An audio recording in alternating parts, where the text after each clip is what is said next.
Witajcie telewidzowie kolejnego dnia. Ja już jestem na dole w kuchni, jak widzicie. Tutaj ostatnio też tutaj gotowaliśmy. Marika jeszcze jest u góry. Ja wstałem odgrzać śniadanie, odgrzać tą pastę, którą zrobiliśmy. No i coś mi się wydaje, że dzisiaj już pójdziemy do tego parku. Taka trochę szarówka w tej kuchni, bo prądu nie ma od godziny 5 i pani powiedziała, od 5 rano. Pani powiedziała, że do 5 po południu dzisiaj nie będzie prądu. Jest i szefowa. Mamy tutaj nasze jedzenie już gotowe. Lekki problem, bo szefowa trochę miękko dzisiaj. I nie wiadomo, czy my tam dojdziemy, albo musimy wziąć tam od naszej szefowej, siedzi z 3 rolki papieru. My się powoli wyprowadzamy z naszego hotelu, zostawiamy też tutaj walizki, ale takiego małego kotka jeszcze mamy, znaleziony 3 dni temu na ulicy, nie miał mamy, przygarnęli go tutaj. Pokaż się, kolego. Nie wiem, ile on ma, z 2 tygodnie. Wychodzimy już z hotelu, w hotelu jest tak gorąco, klima nie działa, bo prądu nie ma. Ja się cały zgrzałem, jestem mokry, a co dopiero będzie tutaj na trasie, słońce też już powoli wychodzi. Mamy też trochę kilogramów, nabraliśmy trochę jedzenia, nabraliśmy trochę wody, bo na trasie nie będzie żadnych stopów, raczej stopy będą, ale nie będzie żadnych takich miejsc, gdzie będzie można coś kupić. Dzisiaj mamy z jakieś około 10 km do przejścia już w samym parku. Ale jak zwykle nabraliśmy tych rzeczy, cały plecak, jeden, drugi wypakowany, że ciężko było się spakować. No i teraz naprawdę dosyć ciężko to nieść. Ja nie wiem, 10 kg, najlepiej ma ten plecak. O, jak zwykle, za dużo po prostu. Nie wiemy dlaczego, ale na środku ulicy zawsze stoi jakiś koleś i spisuje wszystkie autobusy, które tutaj jadą. Rejestracje, niektóre się zatrzymują, z niektórymi z kierowcami rozmawia. Nie wiemy, o co chodzi. Ale dobra, my idziemy teraz na market. Mamy z jakieś 8 minut, żeby złapać tam autobus. 8:45 w niedzielę, a tutaj już się coś dzieje. Tam skarpetki pani sprzedaje, tutaj soki. Tutaj ktoś już sklep otworzył. To jest też ciekawe, pan tutaj sprzedaje jakieś zioła. Też widzę imbir, ale pozostałych ziół to tutaj raczej nie rozpoznaję. Jakieś herbatki pewnie można z tego robić, jakieś lecznicze. Tutaj też widzę jakieś liście. Jaki kolorowy markecik kolega tutaj ma? Sprzedaje owoce, awokado też tam widzę. Tutaj kolega obok też. Tak, my musimy iść jeszcze prosto. Widzę, że na markecie już się sporo dzieje. Pani szewc, to pierwszy raz widzę coś takiego. Proszę bardzo, pani buty naprawia. W Azji to było popularne też, ale zazwyczaj to widziałem, jak to mężczyźni robili. I to też wam wspominaliśmy, że jest sporo bezdomnych w tym mieście. Tutaj sobie śpi na chodniku. Od rana można kupić świeże ryby, przynajmniej tak wyglądają. Jesteśmy już na głównym markecie. Tutaj jest ta cała hala. Tam, o, kolega pozdrawia, taksówkarz. Tak, ale my musimy znaleźć autobus. Albo tam musimy podpytać, skąd odjeżdżają autobusy. Ola! Tutaj jest mały autobus, ale ten na pewno nie jest nasz, bo ten jedzie do Minka. Tak. Nie, my dzisiaj do Minki nie jedziemy. Jedziemy do parku Tyrona i to będzie raczej ten autobus, ten większy przed nami. Patrzcie, jakie ładne awokado. Chłopaki tutaj od rana grzeją, patrzcie. Jest godzina przed 9, wypić zawsze można. Tak, dobrze myśleliśmy, to jest nasz autobus, tutaj się wsiada. Bilety pewnie się kupi później. Bierzemy gdzieś jakieś miejsca przy oknie, bo tu bez klimatyzacji. Wygląda na to, że powoli ruszamy. Marika siedzi gdzieś tam. Ja siedzę tutaj przy drzwiach, żeby to wiało trochę. Mam nadzieję, że nie zamknie. Na szczęście kierowca nie myśli o zamykaniu drzwi. Można też się trochę wychylić i się schłodzić, bo na razie przez miasto powoli jedzie. Światła to zawsze dobre miejsce, żeby dorobić. Kolega wodę sprzedaje. Tam jest moje miejsce, mój plecak, moja woda i puściłem panią, a pani posadziła swoje dzieci. No i dzieci sobie teraz tam odpoczywają, a ja postoję tutaj, bo mi odpowiada. Ja lubię takie klimaty.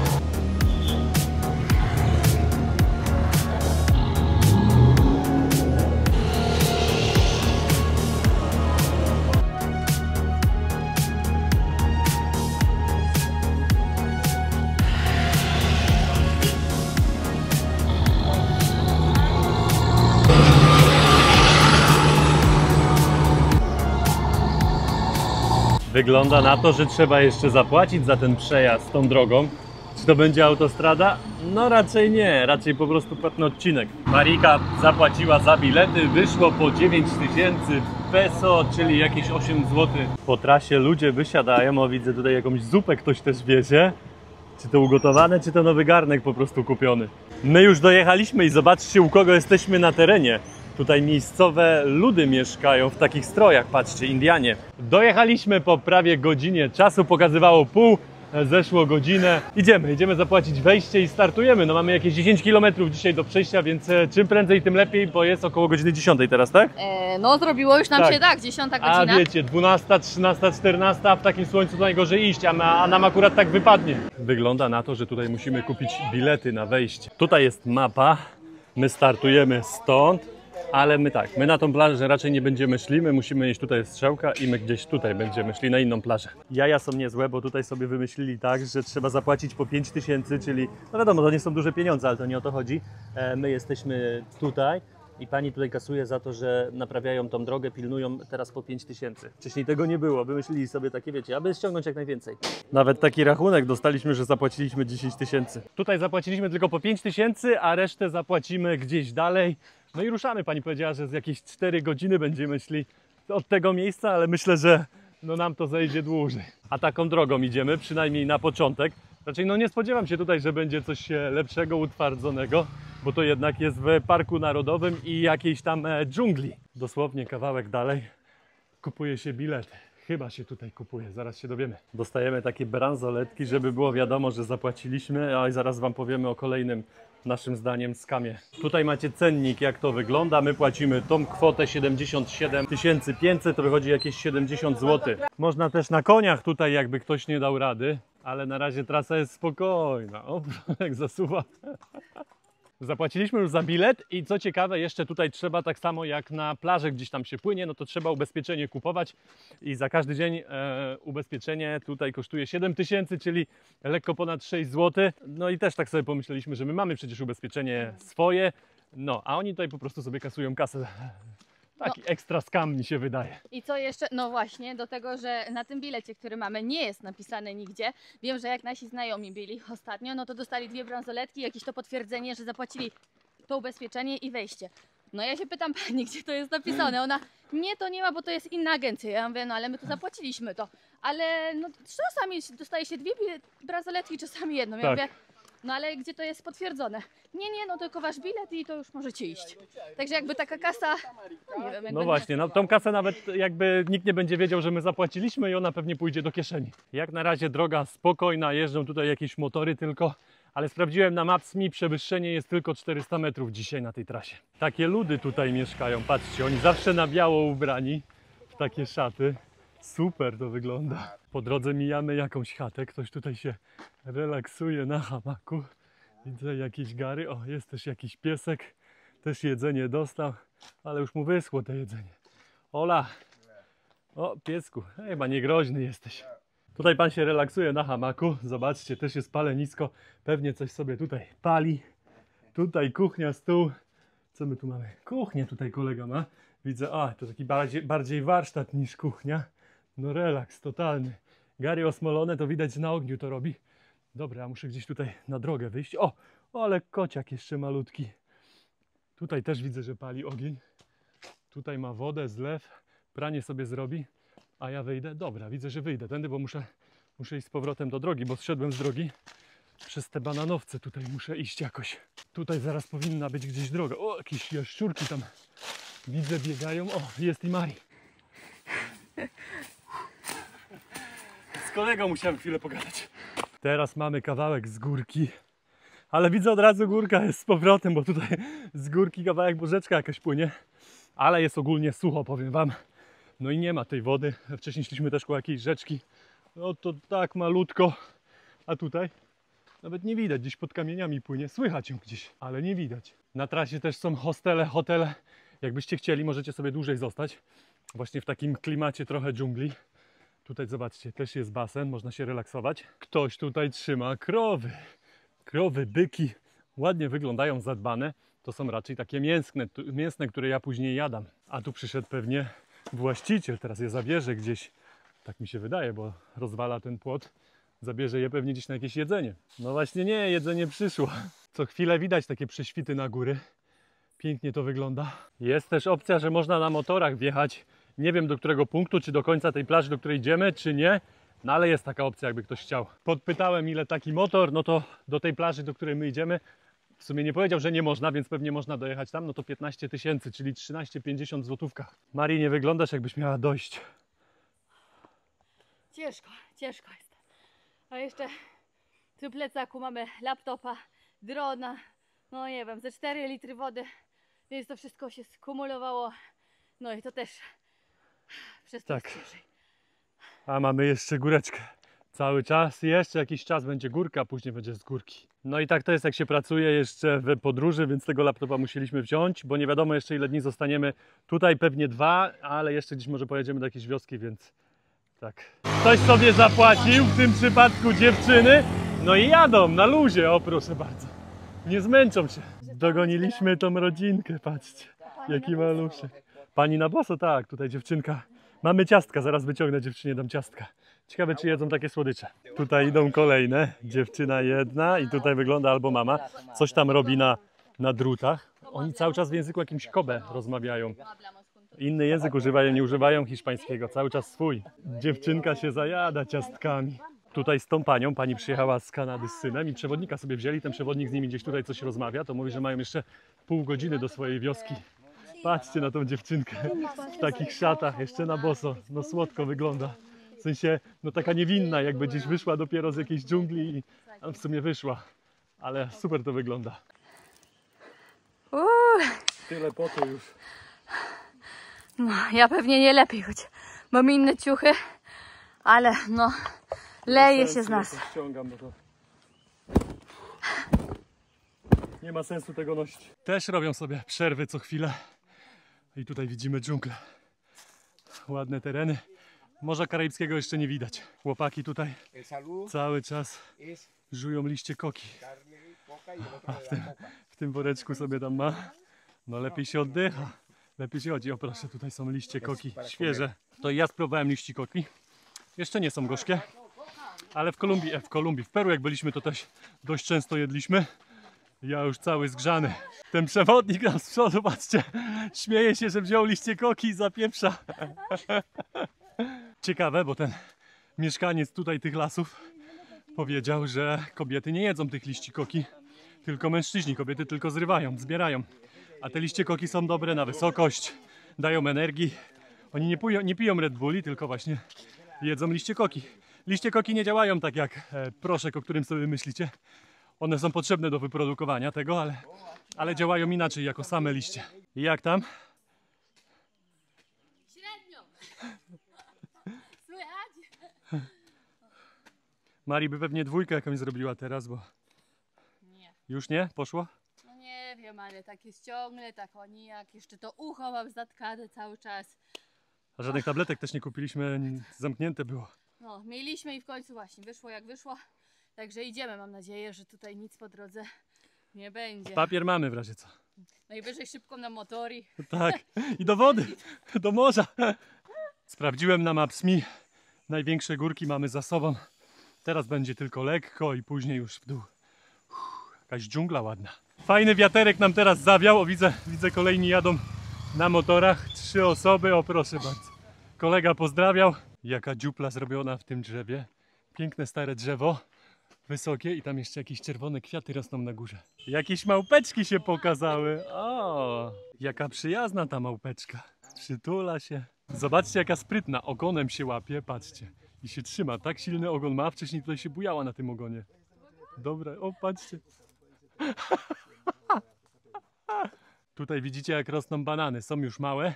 A pod tym fioletowym kwiatem on się tak odkrywa po liściu i tam są takie malutkie, dopiero będą rosły. Powoli tak sobie idziemy, rozmawiamy.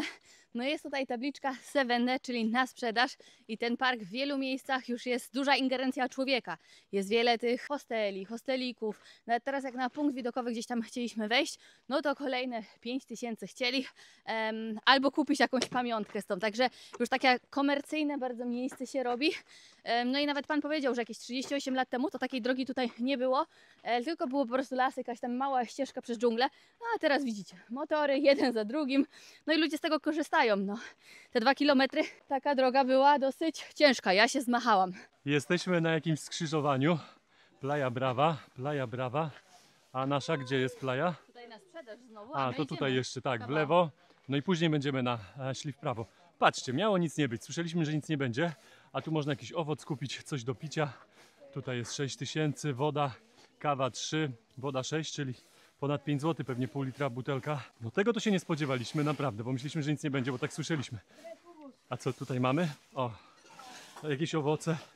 Tutaj pani może coś zrobić, pewnie jakiegoś szejka albo jakiś napój. Zobaczcie, można też zjeść obiad, jakby ktoś chciał. Tak, almuerzo, patrzcie. No widzicie, nic nie musicie nic brać. My wzięliśmy trochę jedzenia, dźwigamy to ciężko, a tutaj można... ¿Cuánto cuesta almuerzo? 25 tysięcy, czyli za jakieś 22 zł powiedzmy. Tak sobie wymyśliliśmy, od 2 dni ta woda była w zamrażarce, jest lód, lekko tylko się rozpuściło, więc na taką pogodę idealnie będzie zimno. Ja tu piję bez taką zwykłą, już w sumie tu nawet ciepła. No to też pół godziny i tego lodu tutaj nie będzie. A my zrobiliśmy właśnie chwilę przerwy tam w tym miejscu, gdzie można sobie to jedzenie kupić i naprawdę, jak będziecie szli tą samą trasą co my, no to nie polecam brać za dużo, weźcie sobie tylko jakieś przekąski, zjecie sobie tutaj, nawet weźmiecie sobie coś na drogę, na plażę, jak zostajecie na noc i zjecie sobie na plaży. To myślę, że będzie najoptymalniejsze rozwiązanie, żeby nie dźwigać tego, no bo ta górka na tych pierwszych kilometrach, no to była dość mocna. A jak w ogóle nie chcecie dźwigać, no to bierzecie motor. Motocykl kosztuje od samego wejścia chyba około 20 tysięcy, tak? 22. Za 20 zł przejedziecie tutaj, co my pokonamy tą trasę w kilka godzin i w ogóle będziecie się relaksować na plaży. Jakby opcji jest sporo. Ktoś tu lubi chodzić, my chcieliśmy to zrobić na pieszo, więc idziemy. Tutaj znowu coś jest. A widzicie, tam jakiś hotel widać, jakiś pokój pewnie można sobie wynająć. Tutaj też coś sprzedają, ale to bardziej jakieś pamiątki niż jedzenie. Właśnie, to są te wioski. Oni tutaj mieszkają w takich domach z gliny. To jest ich wioska, tutaj jest napisane nawet. Co się okazało, bo ta pani szła do tej wioski właśnie, co się okazało, że trzeba zapłacić za wejście tutaj do tej wioski jeszcze po 50 tysięcy, co jest 45 zł. Tutaj wszędzie kasują siano. Tak, tutaj z Kanady się zdziwia trochę, że to jest no sporo i tak mówi, ale to jest jakimś jedzeniem, czy coś tutaj jest? No bo Tak. tak idziesz, nie dość, że zapłaciła za przewodnika tutaj, za wstęp 70, tak? To jeszcze, no prawie 80, to jeszcze teraz 50. Sporo. Tak. A tu pewnie sobie zobaczy wioskę, zobaczy jak żyją. No pewnie też ciekawie, no ale drogo jak dla nas, my idziemy dalej. Tutaj też jest, 60-lecie pewnie park obchodził, tylko nie wiem jak oni to policzyli. Dlatego dziwię się jak oni to policzyli, bo tu jest 60, a w 69 roku oni założyli ten park, więc jeszcze kilka lat brakuje do 60. A jakbyście się wybierali do tej wioski, to warto ze sobą mieć jakieś ciasteczka, przekąski dla dzieci, które tam mieszkają, przynajmniej tak nam powiedział właśnie przewodnik z innej grupy. No i niektórzy też noszą, jak ta pani, kurczaka, żeby mieli po prostu do gotowania, do zjedzenia, takie jakby trochę w ofierze. No i się śmiała, że no ryż ciężki, więc go nie wniosła, ale jakby ktoś miał siłę, to myślę, że ryżem by też nie pogarcili. Są i konie, widzę jakieś worki, więc pewnie te konie tutaj wożą jakieś towary, bo to też nawet nie jest siodło takie do siedzenia, tylko właśnie żeby jakiś towar, worki zarzucić. I tutaj też jakaś chata jest, ktoś tutaj mieszka, ale to już nie Indianie, tylko tacy lokalni miejscowi, tutaj Kolumbijczycy już. A my idziemy dalej, no. I póki co żadnych zwierząt. Nie ma, tak. Jakieś tam... Motylków kilka było. Tak, a słyszeliśmy, że tutaj jest mnóstwo zwierząt i mnóstwo można zobaczyć, a okazuje się, że to zwykły las. Aha, no i tą małpkę, ale to była taka bardziej zadomowiona na tym stoisku jednym. Dopiero mówiliśmy, że nie ma, a tutaj? Jaki wielki pająk. O, usłyszał mnie, rusza się. Są zwierzaki, tylko trzeba się dobrze przyjrzeć. A te widać tutaj mocno pracują. Dźwigają ciężar większy od siebie. Tutaj jest kolejne skrzyżowanie i właśnie to jest ważne skrzyżowanie dla nas. Tam jest na Playa Brava. My tam dzisiaj się nie wybieramy, a my idziemy w tą stronę. Cabo San Juan. I tutaj też widzę, że coś sprzedają. Zaraz zobaczymy. No widzicie, a miało nic nie być, a jednak już coś jest. Nawet chipsy można sobie zjeść. Jakaś czekoladka, woda. No zobaczcie. Nie zginiecie tutaj na pewno. Kolejni idą. Też z tej wioski pewnie. No dowiedzieliśmy się, że 15 rodzin mieszka w tej wiosce. Co oni noszą takiego? Oni pewnie gwiżdżą i jakieś ptaki łapią czy coś. Zobaczcie, jeden na boso. Ale ładnie oni wyglądają. Wszyscy chodzą w takich białych szatach. Przekraczamy pierwszą rzekę. Raczej strumyk. Jakaś smródka. Nie. Jakaś smródka i Marii jeszcze wpadła. Krab. Kraby w rzece. Taka bardziej zielona ta dżungla się zaczyna teraz robić. Te kamienie to wyglądają jak jakiś stary szlak. Tak samo to wygląda jak szliśmy na Machu Picchu. Tutaj jest wąsko i są schodki jakieś porobione, więc tutaj raczej już nie ma dojazdu. Pewnie tylko tam do tego skrzyżowania, gdzie pokazywałem wam te przekąski, co można kupić. A tutaj już pewnie z buta trzeba iść. To naprawdę wygląda jak jakiś szlak stary. Te kamienie i to co już powiedziałem, w Machu Picchu były podobne szlaki. Tutaj idziemy z boku, ale tutaj widać, że gdzieś tam ten szlak górą szedł. Naprawdę tutaj idziemy takimi ścieżkami, wcześniej tego nie było.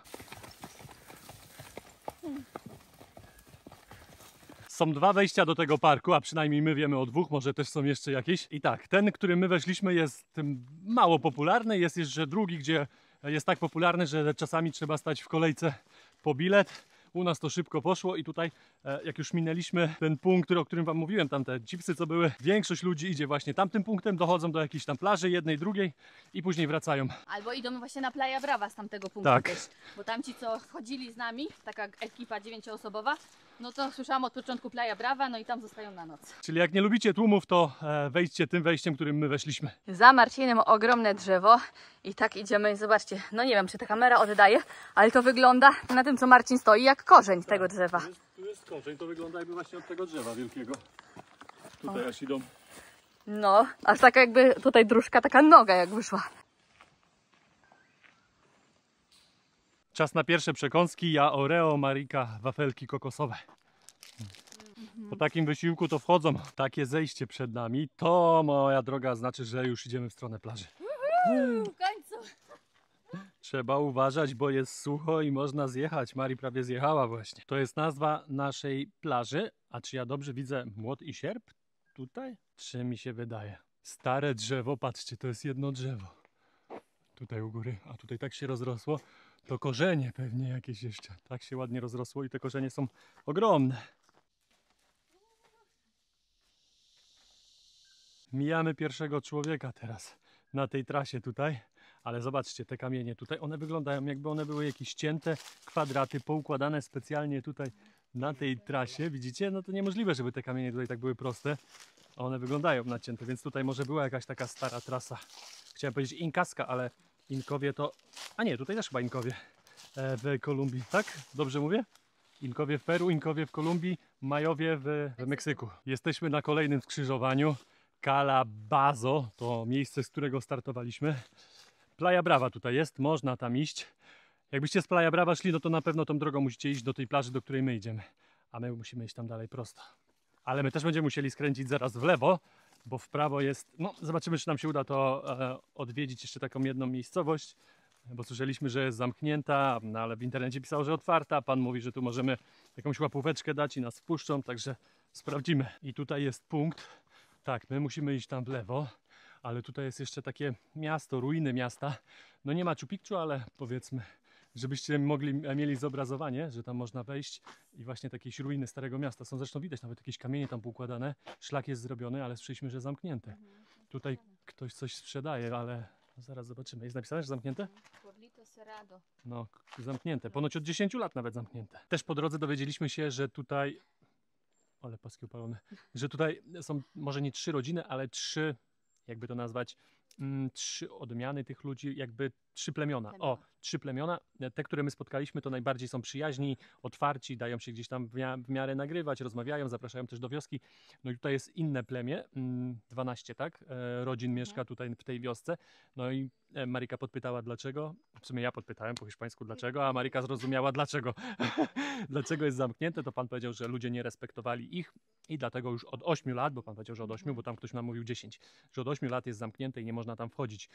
I też ponoć oni są inni. Tamci są właśnie tacy mali, typowo Indianie, a ci tutaj są wyżsi i że oni bardziej się miksowali z Hiszpanami, więc oni też są troszeczkę inni. A to też jest ciekawe, bo jak planowałam i szukałam miejsc, gdzie byśmy mogli spać, no to polecało nam tutaj, żebyśmy przeszli właśnie do tej wioski i później zeszli albo do Playa Brava, albo tu gdzieś jeszcze jest w okolicy, także bliżej niż my mamy jeszcze iść. I dziwne, że nigdzie nie znalazłam informacji, że to jest zamknięte tutaj i to już od tylu lat. Taka piękna jaszczurka, no. niebieska. To zobaczcie, to nawet widać, że oni jakby nie są tacy kontaktowi, bo tutaj jest starszy pan w środku i dziewczynka mała.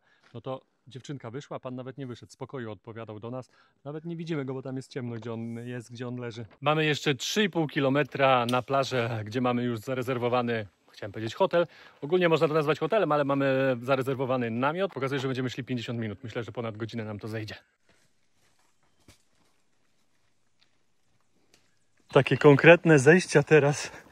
No powiem wam, że musieliśmy być wysoko. Przewyższenie było 400 metrów, ale nie sprawdziliśmy na jakiej wysokości startowaliśmy, bo tutaj no już spory kawałek idziemy cały czas w dół i to te górki dość strome są, jak zresztą widzicie. A tutaj trasa cały czas w dół. Jeszcze te kamienie tutaj zwisają. No pewnie jak deszcz pada, to się tutaj osypuje coraz mocniej.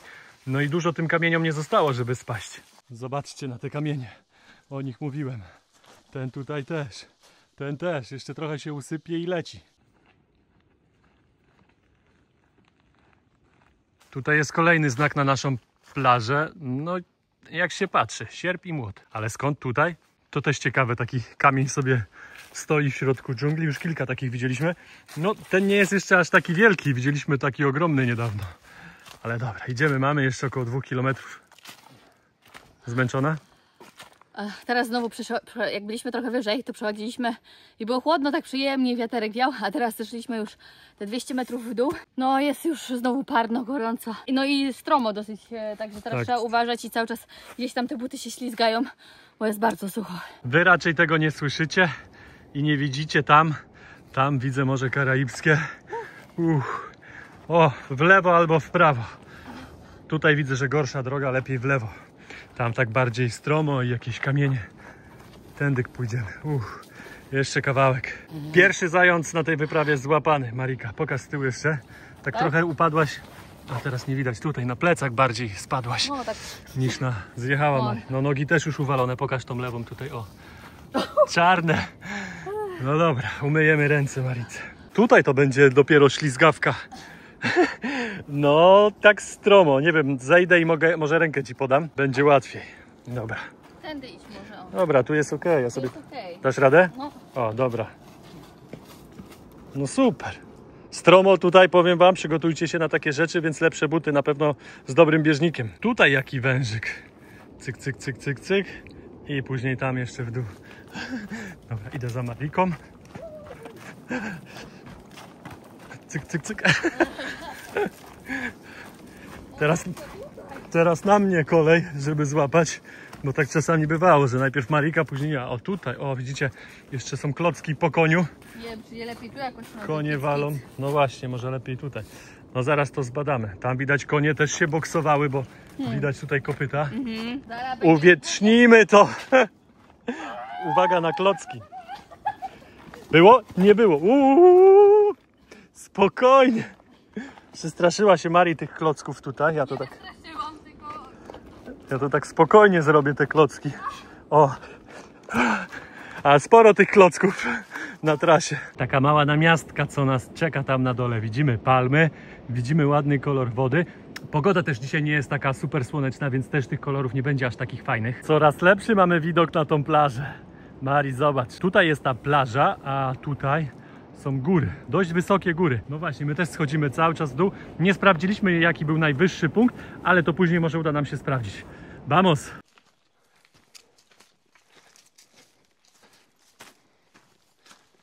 No i teraz Marcin zaliczył glebę, tylko u niego trochę to gorzej wygląda niż u mnie. Tak. Opłuczemy to i... No i dobra. Mamy jakąś apteczkę, może później się zaklei coś, zobaczymy jak to wygląda. Jak umyjemy. Czyścimy trochę plecak, bo się błoto ładne zrobiło na nim. No i okazało się, że takie zadrapania bardziej na mojej ręce, o, niż tam jakaś konkretna rana. No ale trochę szczypie, a miałem zaraz iść pływać. Jaka piękna jaszczurka, zielona. O, patrzcie. Ale ładne kolory. No pokaż się jeszcze tutaj gdzieś bardziej. Koleżanko. Ona wie gdzie się chować. O. Po ponad 4 godzinach dochodzimy na pierwszą plażę, ale to jeszcze nie jest ta nasza plaża. Oj, palmy są, piasek jest, woda też widać ładny kolor. Weszliśmy tylko na tą plażę na chwilę i teraz musimy iść w tą stronę, tak już bardziej wzdłuż plaży. Przez taki las idziemy. Mamy jeszcze z kilometr do naszej plaży, ale już fajnie wzdłuż tutaj. Cały czas widać plażę i wodę. Tutaj jest kolejne wyjście na plażę. Zaraz zobaczę jak z tej strony to wygląda. Tam była plaża nudystów albo... Tak, plaża nudystów, bo na golasa chodzą. Tutaj z tej strony tak to wygląda. Nie będę wam pokazywał z tamtej strony, bo tam na golasa łażą. Słyszeliśmy, że te fale i prądy są tutaj niebezpieczne i tutaj jest jakby potwierdzenie tego, tablica, że ponad 100 osób utonęło. Także idziemy tam do nas. U nas można pływać, tak? Tak. Przyjrzyjcie się tutaj. To wygląda na wielkie mrowisko. Tutaj ziemia zruszona, widać, że one się łażą. Tutaj mają wejścia wszędzie. Ale patrzcie tutaj, jakie mrówczyny pracują na tym kołku. I tutaj jest jakby główne wejście. Końcówka trasy bardzo przyjemna, taką ścieżką. Zgapiliśmy się i poszliśmy nie w tą drogę. Raczej są tutaj dwie, bo można iść tak właśnie lasem jak my, albo wzdłuż plaży, więc my się teraz wrócimy kawałek, żeby później tą całą trasę sobie pokonać wzdłuż plaży. My tą drogą poszliśmy, a ponoć trzeba iść tą ścieżką tutaj. Wtedy będziemy szli wzdłuż plaży. Wyszliśmy na taką plażę, nie ma drogi wzdłuż, tylko trzeba iść po plaży i tam do końca tej plaży i wyskoczymy znowu na jakąś ścieżkę. Tutaj jak ładnie drzewo leży w wodzie, trochę na plaży. Widać, że się tutaj złamało. Te kamienie tutaj przypominają nam Kotao. Podobny wygląd, podobny kolor wody, podobne kamienie. Jest tablica, że na naszą plażę tylko 5 minut. Takie wyjście z plaży jest to. Tutaj taką ścieżkę idziemy jeszcze. Przez krzaczory jeszcze musimy się przeciskać. O, to takie sekretne przejście. To taką trasę tutaj wymyślili pewnie ci nudyści, żeby ich tutaj normalni ludzie nie prześladowali. Niecałe 5 godzin dotarliśmy na naszą plażę. Patrzcie, pierwsze widoki. No i kto powie, że nie jest ładnie? Piękne kolory. Schodzimy w dół, idziemy odpocząć. Jest też jakaś buda. Widzę, że można coś tutaj kupić też do jedzenia, do picia. Jakieś browary też sprzedają. Luknę szybko. No, takie podstawowe przekąski i picia. Jest tu jakaś zabudowa, idziemy poszukać recepcji. Tutaj jest jakiś sklepik, jest też restauracja. Są i ceny na szybko. Później może coś zobaczymy na wieczór. Idziemy gdzieś tam, recepcja ponoć na końcu. To nie z tej strony, co my wchodzimy. Recepcja od drugiej strony, bo tam więcej ludzi wchodzi. Tam są namioty, my mamy dzisiaj namiot wynajęty. Tutaj są, widzę, jakieś większe. Jest też boisko do gry w Gałę. Jesteśmy przy recepcji, płacimy 140 000 peso. I będzie jakieś 120 zł, znamy Marii, reszta. O, gracias. Tak, bierzemy i mamy jakiś namiot w drugiej linii. Nie będziemy mieli widoku na wprost na morze, aczkolwiek gdzieś tam z boku może będzie to widać. Szukamy naszego namiotu, 15. Teraz nie wiemy w sumie, czy mamy ten, czy tam są jakieś mniejsze. Jest nasz namiot. Zaraz zobaczymy za tą cenę, co mamy. Jest materac na pewno, jeszcze u góry, Marika.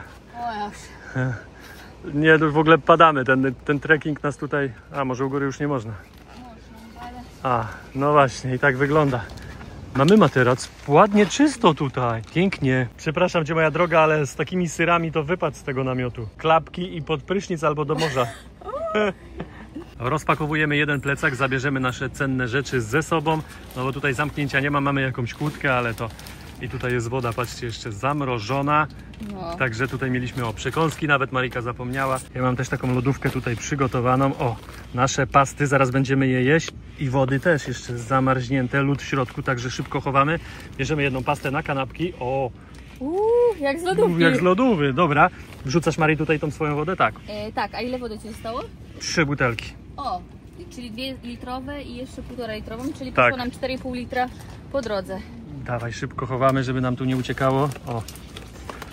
Okej, a jeszcze to. Dobra, ale lodówka. Mamy naszą kłódkę, więc spróbujemy zamknąć ten namiot, ale i tak zabraliśmy te wszystkie nasze cenne rzeczy ze sobą.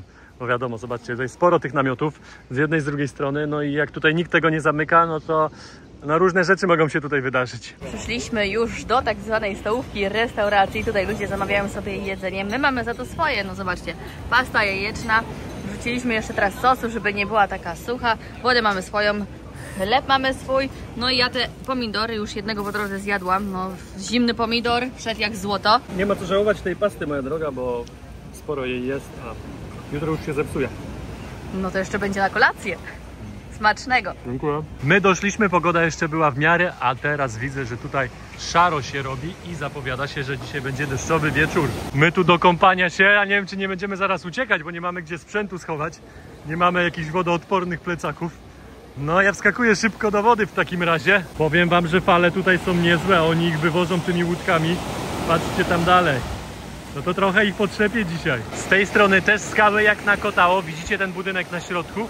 To tam są hamaki. Można spać na hamakach z fajnym widokiem przez całą noc.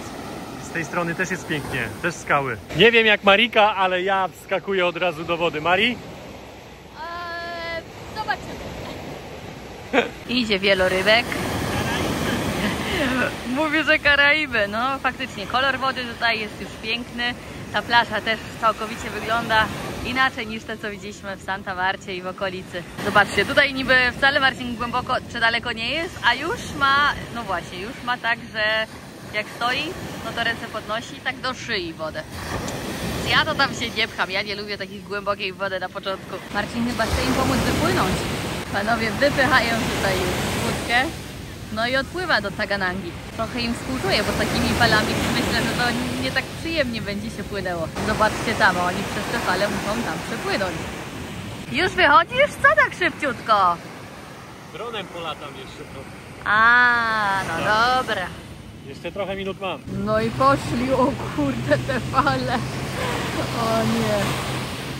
To nie dla, ja już tam przeżywała. Pięknie. Wow. O ja. To było mocne. Trzeba się tam trzymać. Jak tam widoczki z drona? Pięknie to wygląda. To na tyle z dzisiejszego plażowania. Przynajmniej na chwilę idziemy, mamy jeszcze godzinę do zachodu słońca, więc idziemy umyć się, wykąpać się i zobaczymy, chociaż z tym zachodem słońca dzisiaj, przez tą pogodę, przez te chmury, no to może być naprawdę słabo, ale zobaczymy, bo tam gdzieś słońce było, więc tam gdzieś powinno zachodzić. Jak przyszliśmy, to jeszcze ładne kolory były, a teraz to już się tak szaro zrobiło. No i też sporo ludzi już nie ma na plaży, bo ludzie tutaj przychodzą na jeden dzień, przychodzą właśnie z tej drugiej strony, przyjeżdżają do połowy trasy, bo też można, no i sobie później po południu stąd uciekają. Sporo mrówek w tym parku Tyrona, te też tutaj noszą jakieś liście, tam pewnie gdzieś mają swoją dziuplę. Tutaj są piękne góry przed nami, a chciałem wam jeszcze pokazać, bo my śpimy tutaj w tych namiotach, to już widzieliście, a tutaj ludzie śpią w hamakach. Pytaliśmy też o hamaki, ale hamaki już były niedostępne, ani tamte na górce, co wam pokazywałem, tam dalej za tą palmą, ani te są z moskitierą i są trochę tańsze, no ale też nie było miejsc. Ale my mamy dobry materac, a wczoraj bardzo mało spałem, ja spałem chyba ze 2 godziny maksymalnie. Więc ja dzisiaj jak pójdę, to o 18, 19 do 6 rano będę 7 spał. 12 godzin zaklepuję, moja droga, i proszę mnie nie budzić. 12 godzin dla mnie, chyba że będzie tak gorąco, że się nie da spać. Zbierało, aż w końcu zaczęło padać i coraz mocniej tu nam teraz pada. No i z zachodu to raczej tutaj nic nie będzie. Nawet nie ma gdzie pójść, oprócz tej stołówki. Która to godzina? No. Za 10-15 minut zachód słońca. Deszcz pada, jeszcze się błyska, do tego zamykamy nasz namiot na kłódkę i idziemy posiedzieć w takiej wspólnej przestrzeni, stołówka, można powiedzieć restauracja. Jest coś podświetlone, tak, widzę, że nam podświetlone. Popatrzymy trochę, ale no z tego zachodu słońca to raczej nic nie będzie dzisiaj. W tej lokalnej restauracji biorę sobie kawę. Spać mi się chce, ale no wypiję kawę, mam ochotę na kawę. Myślę, że taka kawa też mi jakoś nie zaszkodzi, bo jestem i tak mega zmęczony, więc tak pewnie pójdę szybko spać. W namiocie prądu nie ma, jest tylko takie stanowisko do ładowania czegokolwiek, telefonów, baterii, więc my tutaj już przygotowano, mamy kostkę, idziemy podłączyć nasze telefony. Telefony tam się ładują, my zaczynamy grać w karty, mamy jeszcze Doritosy do tego, kawa i oczywiście śmietana do Doritosów. Ostatnio nam takie połączenie posmakowało. Także smacznego tych chipsów, Marii, i mam nadzieję, że przegrasz dzisiaj. Dobrej wygranej. Wracamy już powoli do naszego namiotu. Nic nie widać, ciemno, wszyscy siedzą... Gacie bym czyś. O, właśnie, bo tu ludzie suszą sobie gacie, bo nie ma gdzie. Wszyscy siedzą w restauracji, ale my już idziemy do naszego namiotu spać. Tu też nie ma świateł, więc też spoko, nikt nie będzie świecił. U nas 19:44, a my w namiocie szykujemy się do spania. Dawno tak nie było. Ten dzień, mimo że może nie kilometrowo, jakoś dużo zrobiliśmy, około 14 kilometrów. Tak. No to ta górka jednak i pogoda pokonały nas. No i zmęczenie, no i brak snu dzień wcześniej i jeszcze dzień wcześniej to też tak nie było za wiele, także mnie też to wykończyło. No i teraz nawet mam jakieś na Netflixie filmy ściągnięte, ale tutaj już leżę, oko mi się zamyka, więc nie wiem, czy nawet odpalę cokolwiek. Do tego jeszcze wzięliśmy, tak jak wcześniej wspomnieliśmy, no ze sobą jedzenie, picie, żebyśmy mieli wystarczająco, plus laptopa i drona, więc sprzęt też waży no i saszetka z naszymi jeszcze dodatkowymi telefonami. No i to wszystko jak teraz podniosłem, ja już nie miałam siły nawet teraz podnieść, jak szliśmy na kolację, plecakach. No Także trochę to ważyło. już tutaj na barkach to czuć. Tak, ale dobra, to już wszystko w dzisiejszym odcinku. Wielkie dzięki, że jesteście, wielkie dzięki, że oglądacie. Pamiętajcie, jeżeli ktoś nie subskrybuje, to bardzo nas uszczęśliwi tą subskrypcją. Lajkujcie, komentujcie i do zobaczenia w następnym odcinku. Czyli jutro. Trzymajcie się. Remember how we kiss in the kitchen as the coffee pours. By the end my face was sore from your stubble, but I still wanted more. And all the miles that we spent in the air, where we're going I don't care. I'm just so glad that you were there that night in the restaurant, because I got to say, so I'm in love with you, what are we gonna do? So I'm in love with you, what are we gonna do now? Make me feel loved and treasured. You're water in the desert, my fox, my missing puzzle piece. You make me feel loved, protected. Boy, we could talk forever on the couch, sipping bourbon, please. And in the morning we will start up the French press. I'll be thinking to myself, how did I get so lucky? Your heart is sweet like honey. And in the evenings when we settle in bed, it's like you're in my head. How did I get so lucky?